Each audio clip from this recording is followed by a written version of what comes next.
And we're giving you a look ahead on this KALB exclusive. According to sources close to the matter, Governor Jeff Landry is expected to declare an official state of emergency on the pine beetle infestation in Louisiana.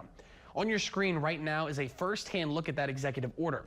In the order, it directs the Department of Environmental Quality to issue a set of, quote, emergency rules aimed at easing regulations previously identified by the Emergency Beetle Subcommittee as burdensome. The director of GOSEP is also ordered with providing emergency oversight on pine trees affected by either drought conditions or bark beetle infestations.